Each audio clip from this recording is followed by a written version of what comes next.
Sean Forbes had expected to experience this year's Super Bowl like usual, in front of a television.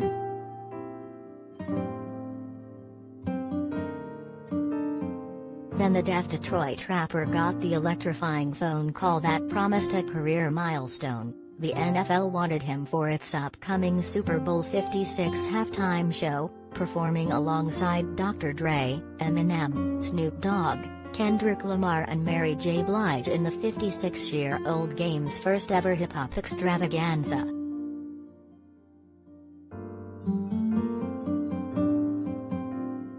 And so there Forbes will be February 13th at LA's SoFi Stadium, where he and fellow deaf rapper Warren Wawa Snipe will perform sign language interpretations of the headliner's music.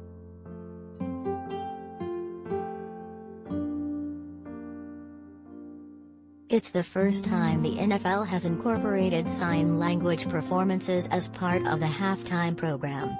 Their American Sign Language (ASL) renditions, what the NFL describes as an elevated accessibility experience, will be viewable at nbcsports.com and the NBC Sports app.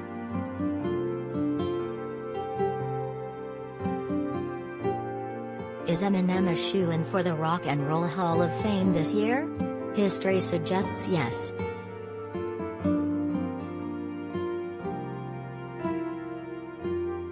The doors to accessibility are busted wide open with something like this, Forbes said.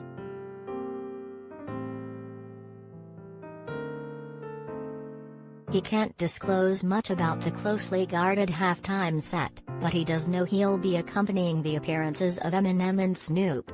He heads to Los Angeles on Sunday for a week of rehearsals.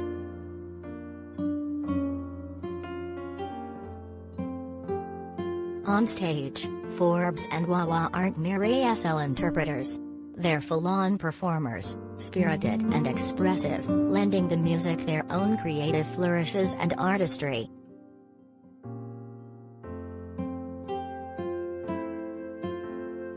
Wawa has already made a Super Bowl mark, wowing audiences last February with his animated, elegant performance of the national anthem alongside Jasmine Sullivan and Eric Church, along with a rendition of America the Beautiful.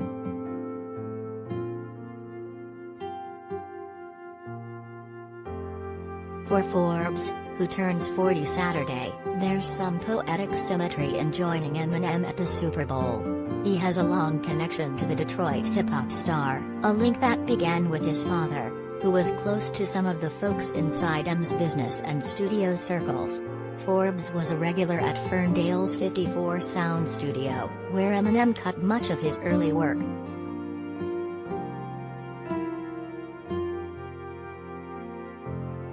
Dolly Parton, Duran Duran, Eminem top varied lineup.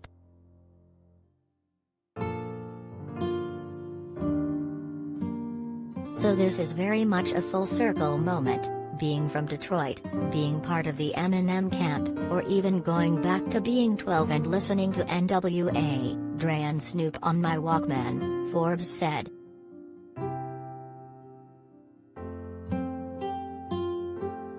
At 54 Sound in 2005, he got the chance to show Eminem a video of his intense ASL interpretation of Lose Yourself, drawing a response Forbes often gets from hearing folks, deaf people like music?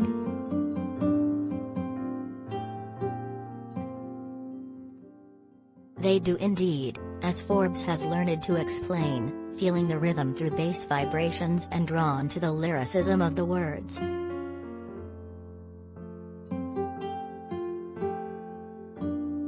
That was purely Sean Forbes trying to find an opportunity in the music industry, Forbes said. I just wasn't sure what that was yet.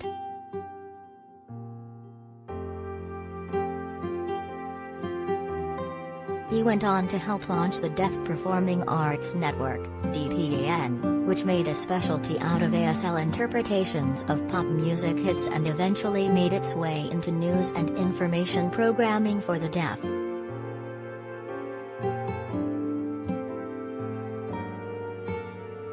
As a solo artist, Forbes carved out a name as one of the most significant figures in the world of ASL performing, as he toured and collaborated with people such as actress Marlee Matlin.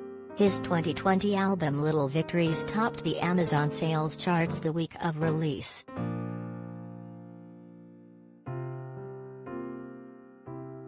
Since getting the call-up from the NFL at the top of the year, Forbes was sworn to secrecy ahead of the NFL's pending announcement.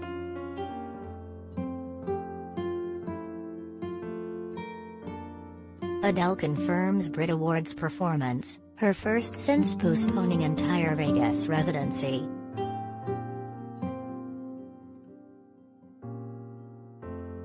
He chuckled to himself as friends texted the viral meme that sprang up when Matthew Stafford's Los Angeles Rams secured their spot in the big game. With the ex-Lions quarterback on the field and Eminem playing halftime, the meme went, "This is the closest Detroit has ever been to actually being in a Super Bowl."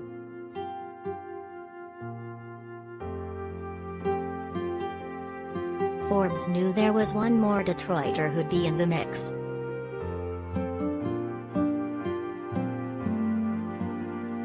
He thinks back to being that 12-year-old rap fan, realizing that never in his wildest dreams could he imagine he'd be performing in the Super Bowl's first hip-hop halftime show.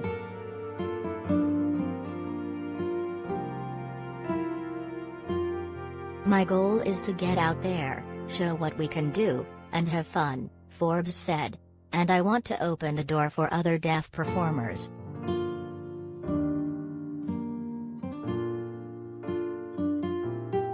Contact Detroit Free Press music writer Brian McCollum, 313-223-4450 or bmcollum@freepress.com.